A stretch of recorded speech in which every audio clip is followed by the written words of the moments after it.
Hello my dear teachers, welcome to handbook academy. So my dear teachers, నిన్నటి నుంచి అనగా September 1వ తేదీ నుంచి ఫ్రీ మ్యాథమెటిక్స్ టెస్ట్ సిరీస్ని మనం ప్రారంభించాము. సో నిన్న జరిగినటువంటి టెస్ట్ సిరీస్ ఏదైతే ఉందో దానికి సంబంధించి చూడండి, ఏకవస్తు మార్గము, నిష్పత్తి, అనుపాతం మరియు బహుళ నిష్పత్తి అనేటటువంటి కాంటెంట్ పైన మనం ఎగ్జామ్ కండక్ట్ చేయడం జరిగింది. చాలామంది అభ్యర్థులు రాశారు. సో అందులో టాప్ 10 అభ్యర్థుల యొక్క రిజల్ట్స్ని మన టెలిగ్రామ్ గ్రూప్లో అందించడం జరిగింది. అయితే మరి కొత్తగా చూసేవాళ్ళు, మన ఛానల్ ఇప్పుడే చూసేవాళ్ళు సబ్స్క్రైబ్ చేసుకుంటూ మరి ఫ్రీ ఎగ్జామ్స్ ఎలా రాయాలనేటువంటి యూట్యూబ్లో ఉంది, అది చూడండి. అట్ ద సేమ్ టైం మన యాప్ యొక్క లింక్ మరి టెలిగ్రామ్ యొక్క లింక్ని డిస్క్రిప్షన్లో ఇస్తాను. అక్కడి నుంచి డౌన్లోడ్ చేసుకుని మీరు కూడా ఎగ్జామ్స్ రాసి మీ యొక్క ప్రిపరేషన్ని మెరుగుపరచుకోవడానికి ప్రయత్నం చేయండి. So okay my dear teachers, మరి నిన్న జరిగినటువంటి ఈ పేపర్ యొక్క ఎక్స్ప్లెనేషన్ ఇవి కూడా మీకు అందించేస్తానని చెప్పాను.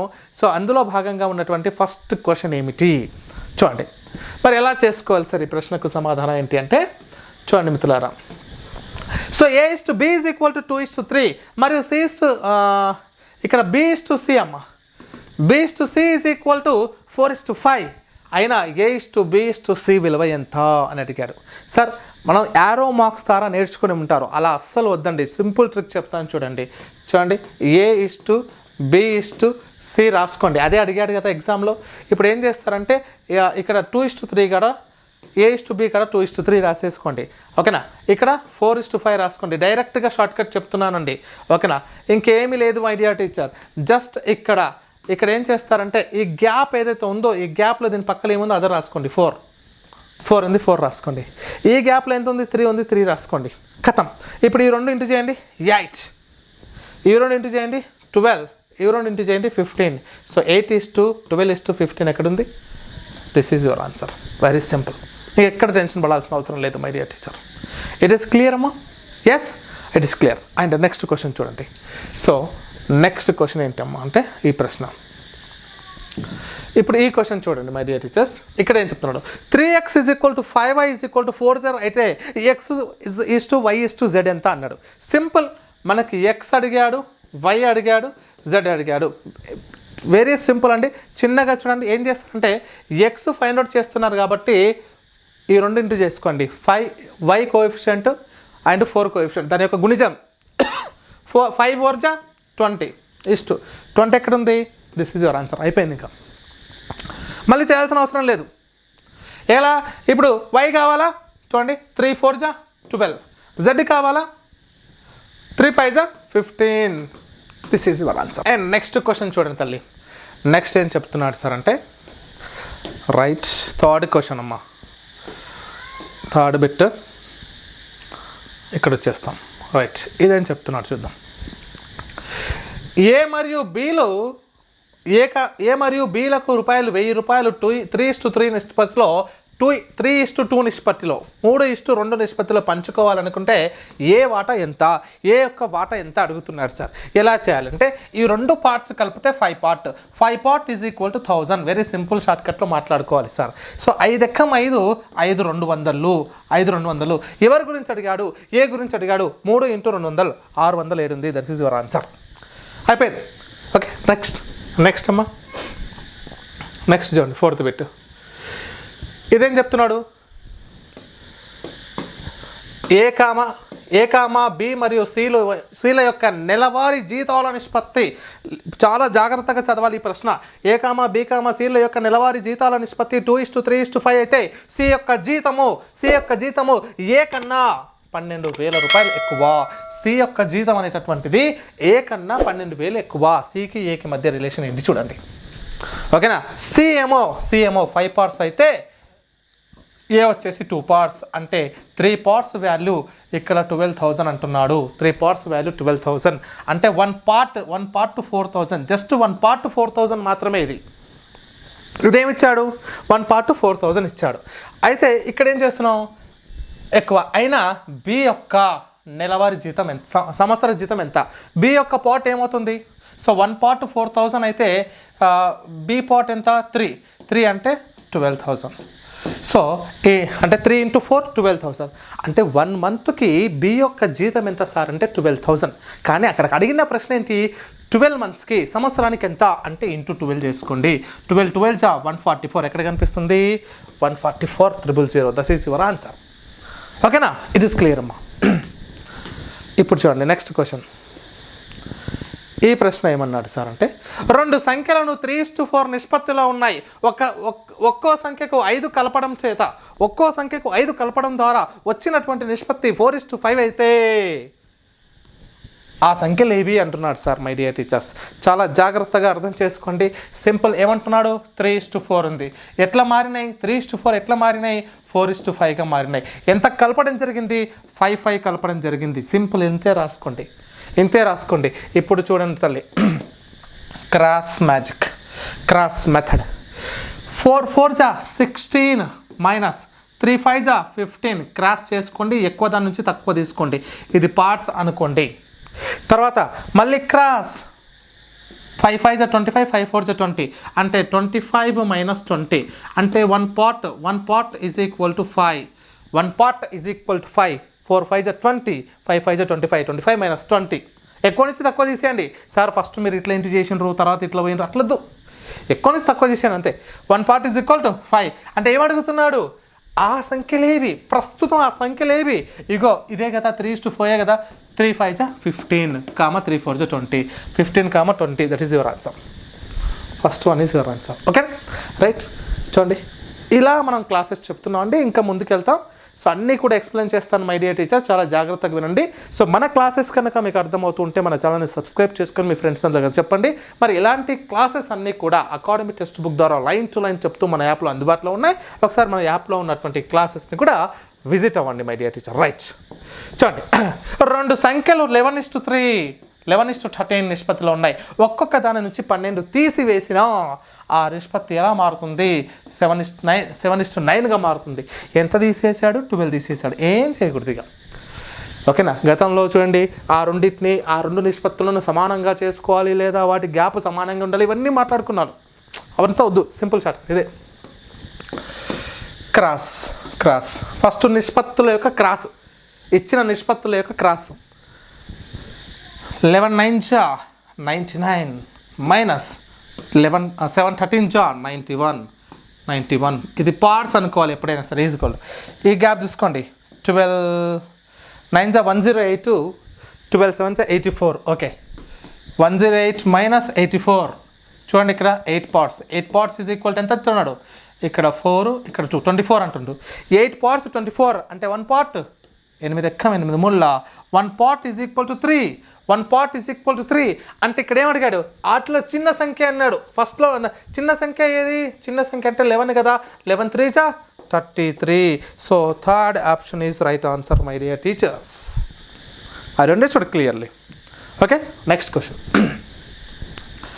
ఏం చెప్తున్నాడు? నెక్స్ట్ క్వశ్చన్, ఒక సంచిలో 5 రూపాయల నాణ్యాల సంఖ్య M అంటున్నాడు. ఒక సంచిలో 5 రూపాయల నాణ్యాల సంఖ్య 8, 2 రూపాయల విలువ గల నాణ్యాల సంఖ్య N, మరి 1 రూపాయి విలువ గల నాణ్యాల సంఖ్య Pగా ఉండి వాటి మొత్తం విలువ 630 రూపాయలు అయినా M:N:Pలో నిష్పత్తి 2:3:5గా ఉన్నాయి.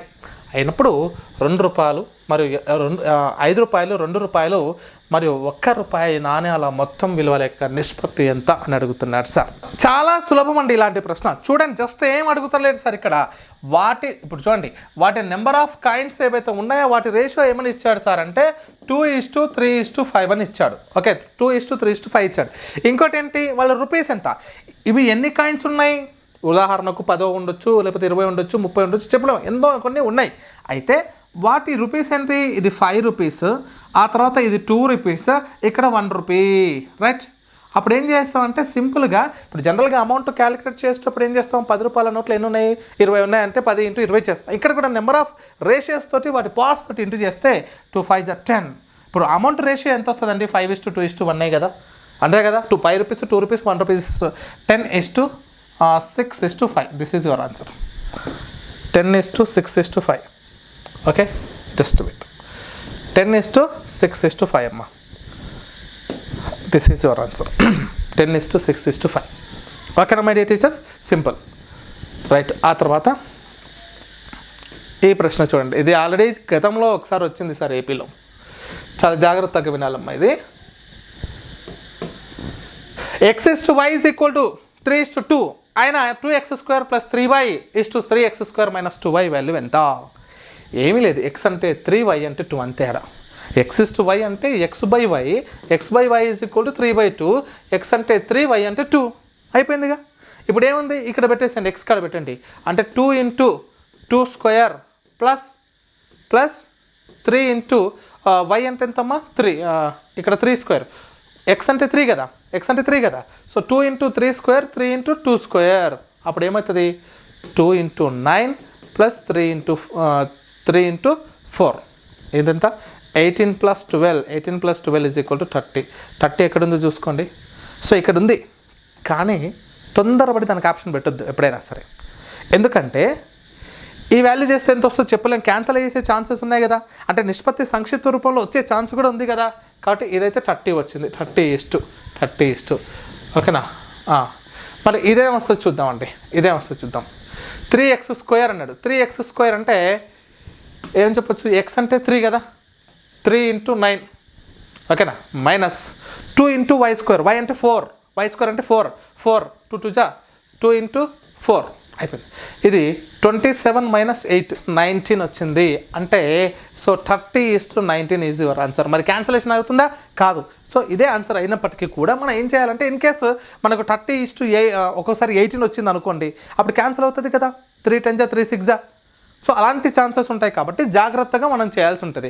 సో నేను ముందే అది చెప్పినా కూడా కరెక్ట్ అయ్యి ఉండొచ్చు, కానీ ఒకవేళ క్యాన్సిల్ అయ్యే ఛాన్స్ వస్తే రెండో పదం ఇబ్బంది అవుతుంది. ఓకేనా, చాలా కేర్ఫుల్గా చేయాలి తల్లి. ఆ తర్వాత ఇది చూడండి, నెక్స్ట్ ఏం చెప్తున్నాడంటే, ఒక పాఠశాలలో బాలురు మరియు బాలికల నిష్పత్తి 27:23. బాలురు మరియు బాలికల సంఖ్యల మధ్య వ్యత్యాసము 200. అయితే ఆ బాలుర సంఖ్యను కనుగొనండి అన్నాడు. సో డిఫరెన్స్ అంటున్నాడు. డిఫరెన్స్ ఎంత, బాలురు బాలికల సంఖ్య. ఇక్కడ చూడండి, ఫస్ట్ ఎవరు, బాలురు 1, బాలురు అంటే 27, బాలికలు అంటే 23. డిఫరెన్స్ ఎంత, 4 parts. 4 parts is equal to ఎంత, 200, 200కి ఈక్వల్ అంటున్నాడు. అంటే 1 50, అంటే 1 part is equal to 50, 1 part is equal to 50. Then 1 part 50 అంటే మనకేమడుగుతున్నాడు సార్ ఇప్పుడు, బాలికల సంఖ్యల మధ్య వ్యత్యాసం. అయితే బాలుర సంఖ్య ఎంత, బాలుర 27 పార్ట్స్, 27 × 50 ఏం చేస్తారండి, 5 7 జా 35, 5 2 జా 10 + 1 3 1350 is your answer. 1350 is your answer.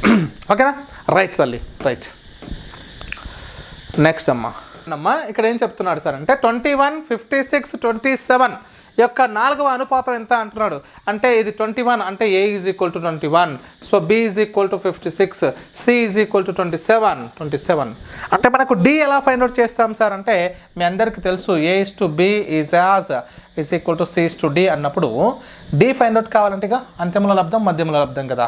So AD is equal to BC. Then what is the D here, BC/A కదమ్మా, BC/A కదా, 4వ చతుర్థి అనుపాతం. సో అప్పుడు ఏం చేస్తామండి, BC అంటే ఎంత, 56 × 27/21. 7 1 జా లోపు అవుతుంది, 7 3 జా 21 అండ్ 7 8 జా 56, 3 1 జా 3 9 జా 9 × 8 72. Wear is your answer, first option 72 is your answer my dear teachers. ఓకేనా, రైట్. ఆ తర్వాత ఇది చూడండి సార్, ఈ 11th బిట్ ఒకసారి చూడండి అమ్మా. ఏం చెప్తున్నాడు సార్ అంటే, A, B, C, Dలు కొంత సొమ్మును 7:6:3:5 నిష్పత్తిలో పంచుకున్నారు. C కన్నా అంటున్నాడు. B అనేటటువంటి వ్యక్తికి C కన్నా 270 రూపాయలు అధికంగా పొందాడు. అయితే D వాటా ఎంత చూడండి. ఇక్కడ ఎవరెవరి గురించి అన్నాడు, B ఎక్కడున్నాడు, C. B ఎంత వాల్యూ, C 6. C ఎంత 3. B యొక్క అమౌంట్ C కన్నా 270 ఎక్కువ అంట. వీళ్ళ డిఫరెన్స్ ఎంత, 3 parts. 3 parts is equal to 270 అయితే 1 పార్ట్ ఈజ్ ఈక్వల్ టు 90 కదా. 1 పార్ట్ ఈజ్ ఈక్వల్ టు 90 కదా సింపుల్గా. అప్పుడు D ఎంత 5, అంటే 5 9 45. The 450 is your answer. ఓకేనా తల్లి, ఇట్ ఈస్ క్లియర్. చాలా క్వశ్చన్ చూసి వామ్మో ABCDలు ఇవన్నీ ఉన్నాయి అనుకుంటాం, కానీ చాలా సులభం. జస్ట్ ఆలోచించే విధానం మార్చుకోండి తల్లి. రైట్. ఆ తర్వాత ప్రశ్న చూడండి, ఈ ప్రశ్న, A, Bలు నెలసరి ఆదాయాల నిష్పత్తి ఏ కామ బీల యొక్క నెలసరి ఆదాయాల నిష్పత్తి 4:3, వారి నెలసరి ఖర్చుల నిష్పత్తి 3:2. అయితే ఇరువురు ప్రతి నెల ఒక్కొక్కరు 6,000 రూపాయలు కనుక ఆదా చేసినట్లయితే ఏ ఆదాయం ఎంత అంటున్నాడు సార్. చూడండి ఒకేయాలంటే ఇక్కడ చూడండి, ఆదాయాల నిష్పత్తి 4:3 ఉంది. ఇక్కడ ఖర్చుల నిష్పత్తి వచ్చేసి మనకు 3:2 ఉంది. ఇప్పుడు వీటి గ్యాప్ 1 పార్టే ఉంది కదా, ఆదా చేయడమే కదా. ఇప్పుడు ఆదాయం నుంచి ఖర్చు తీసేస్తే మనకు ఆదా చేయడమే కదా, ఓకేనా. మరి ఆదా చేసిన one part is equal to 6,000 అన్నప్పుడు ఏ యొక్క వాల్యూ, ఏ యొక్క ఆదాయం ఎంత? ఏ అంటే 4 పార్ట్స్ కాబట్టి 6 4 24, 24,000 తనది ఆన్సర్. ఇలాగైనా చేయొచ్చు, లేదు సరే ఇలా కాకుండా మనం ఇందాక మాట్లాడుకున్నాం చూడండి సార్, ఒకవేళ ఆదాయాల నిష్పత్తిలో ఈ నిష్పత్తి ఖర్చుల నిష్పత్తిలో కనుక ఆ తేడా కనుక డిఫరెన్స్ వస్తే అంటే ఇక్కడ చూడండి మనం ఇందాక మాట్లాడుకున్న 6,000 ఇక్కడ 6,000 ఇలా చేద్దాం. ఇలా చూడండి cross magic method. So 4 2 8, 9 9 9 minus 8 1 part వస్తుంది ఈజ్ ఈక్వల్ టు, ఇక్కడ క్రాస్ చేస్తే ఏమొస్తుంది సార్ 2 12,000 ఇది 18,000 అంటే 18,000 నుంచి 12,000 తీసేయండి. తీసేస్తే 1 పార్ట్ ఈజ్ ఈక్వల్ టు 6,000 వస్తుంది. మళ్ళీ అప్పుడు ఏం కావాలి మనకు 4 పార్ట్స్ కావాలి. 4 6 24, దట్ ఈజ్ ఆల్సో కరెక్ట్. ఆ మెథడ్ కూడా చేసుకోవచ్చు తల్లి మీరు ఇక్కడ, రైట్ అమ్మా. ఆ తర్వాత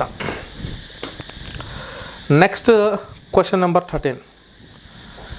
ఈ క్వశ్చన్ చూడండి ఏం చెప్తున్నాడంటే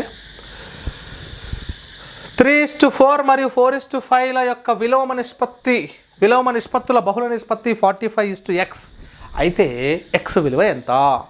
ఇది 3:4 ఓకే, మరియు అన్నాడు. మరియు తర్వాత 4:5 యొక్క విలోమ నిష్పత్తి, 4:5 యొక్క విలోమ నిష్పత్తి ఏంటి? 5:4 అవుతుంది, అంతే. ఉల్టా అవుతుంది కదా, A:B యొక్క విలోమ నిష్పత్తి B:A. వాటి యొక్క బహుళ నిష్పత్తి ఇక్కడ అండ్ వాటి యొక్క బహుళ నిష్పత్తి ఈజ్ ఈక్వల్ టు ఎంత అవుతుంది సార్ అంటే 45:x, ఓకేనా. It is compound ratio of 3:4 and 5:4 is equal to 45:x. అయితే x వాల్యూ ఎంత? సింపుల్. చూడండి ఇప్పుడు బహుళ నిష్పత్తి అంటే 2 నిష్పత్తులను పూర్వ పదాలతో మల్టిప్లై చేయాలి, పరపర పదాలతో మల్టిప్లై చేయాలి. 3 5 15:16, 15:16, 4 4 16 ఈజ్ ఈక్వల్ టు 45:6 x. ఇప్పుడు నేనేం చేస్తానమ్మా సింపుల్గా ఒకటే పదం, ఇప్పుడు ఈ నిష్పత్తి ఆ నిష్పత్తికి సమానం అన్నప్పుడు ఏంటి 15 అనేది 45గా మారింది. కొన్ని మల్టిపుల్స్ వచ్చినప్పుడు చెప్తున్నా ఈ ట్రిక్. 15 అనేది 45గా మారింది అంటే ఇంటూ 3 తీసుకుంటే మారింది. మరి 16 × 3 చేయండి చాలు, 16 × 48, 48 ఈజ్ యువర్ ఆన్సర్. నేను చెప్పడానికి మీకు వివరణ ఇవ్వడానికి ఈ సమయం, మీరు దీని మీద ట్రిక్స్ ప్రాక్టీస్ చేసి పర్ఫెక్ట్ అయితే 3 సెకండ్లు 10 సెకండ్లలో అయిపోతుంది ఆన్సర్. రైట్, నెక్స్ట్ బిట్ ఇది చూడండి. ఇంకేముంది 3:4 మరియు 2:3 యొక్క బహుళ నిష్పత్తి 3 4 8, 8 ఎక్కడుంది? లేదు. సరే సారీ 3 2 6, 6:12 అంటే 1:2 అయిపోయింది. 6:2 1:2 అయిపోయింది. నెక్స్ట్ క్వశ్చన్ అమ్మా 7:5 మరియు 8:x యొక్క బహుళ నిష్పత్తి 84:60 అయినా x వాల్యూ ఎంత అంటున్నాడు. చూడండి సార్ ఇక్కడ జాగ్రత్తగా వినాలి. 7:5 అన్నాడు. 7 6 7 8 56 ఈస్ట్ ఇంకోటి 5 × x 5x is equal to 84:6, 84:60 అంతే కదా. ఇచ్చిన కాన్సెప్ట్ని నేను డైరెక్ట్ రాసుకున్నా. మళ్ళీ ఇవన్నీ ఇచ్చిన టెస్ట్ క్వశ్చన్లో ఇచ్చిన దాన్ని మళ్ళీ మనం రఫ్ పేపర్లో రాసుకోవాల్సిన అవసరం లేదు. అక్కడనే సగం ఆన్సర్ ఆలోచించాలి. కాంపిటేటివ్లో మైండ్లోనే సగం ఆన్సర్ ఆలోచించాలి సార్. చూడండి ఇప్పుడు 56 84గా మారింది అంటే 56 అనేది it is not a multiple of 56, 84 is not a multiple of 56 కదా. ఇప్పుడు ఏం చేద్దాం, ఇక్కడ మనకు అంత్యముల లబ్ధం మధ్యముల లబ్ధం చేస్తాం కదా, అలాగే రాసుకుందాం. ఏముంది అక్కడ, ఇది 5x × 84 ఈజ్ ఈక్వల్ టు 60 × 56 రాసుకుంటాం, ఓకేనా. అప్పుడు 84 అక్కడ పంపించుకుంటామండి. 5x is equal to 60 × 56/84 84 right. ఇప్పుడు ఏం చేస్తున్నాం చూడండి, ఇక్కడ 12 5లు, ఇక్కడ వచ్చేసి 12,000, 7 ఎక్కం 7 ఎంబుల 50. ఈ 5కి 5 క్యాన్సల్, అటుపోతే డివిజన్ అవుద్దిగా. So x is equal to 8. This is your answer. x is equal to 8 అమ్మా. ఆ తర్వాత తల్లి చూడండి 16వ బిట్ ఇక్కడ వచ్చింది. ఇక్కడ చాలా సింపుల్, అసలు క్వశ్చన్లోనే ఆన్సర్ ఉంది. ఏముందంట, x/8 అనేటటువంటిది ఈజ్ యాజ్ అంటే ఈజ్ ఈక్వల్ టు అని అర్థం. ఎలా ఉంది, 25/40 అయింది. అంటే x వాల్యూ ఎంత, 8 5 వచ్చింది. మరి 25 ఎప్పుడు వస్తుంది, 5 5 వస్తుంది. ఆన్సర్ 5 అయిపోయి. అంతే కదా సార్, రైట్. ఎన్ని సెకండ్లు పట్టిందండి చెప్పడానికి, 10 సెకండ్లు. మీరు చేయడం చాలా సులభం, చూసి చెప్పొచ్చు, ఇక అసలు క్యాలిక్యులేషన్ కూడా అవసరం లేదు, రైట్. ఈ ప్రశ్న చూడండి, నలుగురు సభ్యులు గల ఒక కుటుంబానికి నెలకు అయ్యేటటువంటి సగటు ఖర్చు 2800 రూపాయలు అయితే ముగ్గురు సభ్యులకు ఎంత అవుతుంది అంట. నలుగురు అన్నాడు కదా, ఇక్కడనే బై 4 చేసుకోండి, నలుగురికి పంచండి, సగటున అంటున్నాడు. ఏమొస్తుంది, 4 7 28, 700 రూపీస్ వస్తుంది. అదే ముగ్గురికి అయితే 3 7 21, ఎంత ఉంది, 2100 రూపాయలు వస్తుంది. అయిపోయి. నెక్స్ట్ క్వశ్చన్ ఈ ప్రశ్న చూడండి, ఒక వ్యక్తి కొంత దూరాన్ని 50 కిలోమీటర్లు వేగంతో ప్రయాణిస్తూ 8 గంటల్లో చేరుకున్నాడు. ఓకేనా, చూడండి ఇదేమన్నా, ఒక వ్యక్తి కొంత దూరాన్ని 50 కిలోమీటర్స్ ఫర్ అవర్ వేగంతో 8 అవర్స్లో కనుక చేరుకుంటే అంతే దూరాన్ని 5 గంటల్లో చేరాలంటే ఎంత స్పీడ్తో వెళ్ళాలి అన్నాడు. 5 గంటల్లో అంటే స్పీడ్ వెళ్తే, తొందర చేరుకోవాలంటే స్పీడ్ పెంచాలి. మరి ఎంత స్పీడ్తో వెళ్ళాలి అంటే, ఓకేనా, స్పీడ్ పెంచాలి కదా. అంటే పెంచడం అంటే ఎక్కువ ఇక్కడ చెప్పొచ్చు. ఎక్కువ బై తక్కువ ఇంటూ 50. మన ఏకవస్తు మార్గం నుంచి వచ్చిన బిట్ ఇది. చూడండి, 5 1 జా 5 10 జా is equal to 80 kilometres per అవర్తో వెళ్ళాలి. 80 కిలోమీటర్స్ ఫర్ అవర్తో వెళ్ళాలి. Where is your option here, there is 80 kilometres per hour, 80 kmph. Next తల్లి అంటే a+b+b+c+c+a ఈజ్ ఈక్వల్ టు 6:7:8 అయితే a:b:c వాల్యూ ఎంత సార్? ఇది యాక్చువల్గా మనకు ఒకవేళ ప్రొసీజర్ ద్వారా చేయాలనుకుంటే కూడా చాలా కొత్త ప్రాసెస్ అండి. సో అన్నీ కూడా కలుపుకుంటే 2a 2b 2c రావడం అంత అవసరం లేదు. వెరీ సింపుల్గా చూడండి ఒకసారి ఏం చెప్తున్నాం సార్ అంటే, ఇక్కడ a+b కలిపితే 6 వచ్చింది అంటే a+bలను 2 కలిపితే 6 అన్న రావాలి, లేదా 6 మల్టిపుల్ అన్న రావాలి ఇచ్చినటువంటి ఆప్షన్లో. ఒక్కసారి చూడమ్మా, ఇక్కడ ఏం చెప్తున్నాడు, a+b ఇది a:b:c కదా, ఇవి a:b:c కదా. ఒకసారి ఇవి 2 కలపండి 7 వస్తుంది అంటే ఇది కాదు. ఇవి 2 కలపండి 12 అంటే ఇది ఛాన్స్ ఉంది. ఇవి 2 కలపండి 16 అంటే ఇది కాదు. ఇవి 2 కలపండి 16 ఇది కాదు. ఇంకంతే, second option is correct answer. Very simple. 7:5:9 అంటే a:b:c ఈజ్ ఈక్వల్ టు 7:5:9. ఇవి 2 కలపండి 12 వస్తుంది. b:c కలపండి, b:c కలపండి మనకు 14 వస్తుంది. a:c కలపండి 16 వస్తుంది. 2తో 2 6 జా 2 7 జా 2 8 జా 6:7:8. That is simple. కొంచెం జాగ్రత్తగా ఆలోచించాలి, రైట్ అమ్మా. ఆ తర్వాత ఈ ప్రశ్న చూడండి, రైట్, 20వ ప్రశ్న, చివరి ప్రశ్న ఈ కాన్సెప్ట్లో. ₹561 రూపీస్కి a,b,cలకు 2:4:5 నిష్పత్తిలో పంచిన సికు బి కన్నా ఎంత సొమ్ము ఎక్కువ వస్తుంది అనేది క్వశ్చన్. a:b:c వచ్చింది, 2:4:5 ఉంది. టోటల్ అమౌంట్ వచ్చేసి 561 రూపీస్. 561 రూపీస్ ఉంది. Okay fine. ఇక్కడ క్వశ్చన్ ఏంటి సార్, సికు బి కన్నా ఎంత ఎక్కువ, ఒక పార్ట్ ఎక్కువ. Okay fine. ఇప్పుడు టోటల్ పార్ట్స్ కనుక్కుంటే ఎంత అవుతుంది, 2 + 4 + 5 ఎంత 11. అంటే దీన్ని 11తో చేసేయండి, 1 పార్ట్ వాల్యూ వస్తుంది కదా. సో 11 5 55, 11 1 11. అంటే వీటి గ్యాప్ కూడా 1 పార్ట్ కాబట్టి 51 రూపీస్ ఎక్కువ అంతే. That's it. That is your option, second option, 51 rupees ఎక్కువ. ఓకేనా మై డియర్ టీచర్స్? సో ఇట్లా మనం ఈ కాన్సెప్ట్ అంతా కూడా మీకు చెప్పడం జరిగింది. ఓకే, దీని యొక్క సొల్యూషన్స్ కూడా మనకు ఇక్కడ అందుబాటులో ఉంటాయి. ఇవన్నీ కూడా సొల్యూషన్ చూడండి ఇక్కడ. సో ఈ పీడిఎఫ్ కూడా మీ అందరికీ మన యాప్లో, at the same time Telegram గ్రూప్లో కూడా నిన్న జరిగిన ఎగ్జామ్ యొక్క PDF మీకు అందిస్తాను. సో ఇప్పటివరకు మన ఛానల్ ఇక్కడ వరకు చూస్తే మన ఛానల్ని సబ్స్క్రైబ్ చేసుకోండి, షేర్ చేయండి. అదేవిధంగా మన యాప్ని డౌన్లోడ్ చేసుకోండి. మన యాప్లో ఉన్నటువంటి కోర్సెస్ మీకు అందుబాటులో ఉన్నాయి. నెక్స్ట్ జరగబోయేటటువంటి తెలంగాణలో జరగబోయేటువంటి టెట్ మరియు DSCకి సంబంధించిన క్లాసెస్ కూడా అందుబాటులో ఉన్నాయి. ఒకసారి విజిట్ అవ్వండి. మీకు నచ్చితేనే కోర్స్ తీసుకునే ప్రయత్నం చేయండి. Thank you for watching. Have a nice day.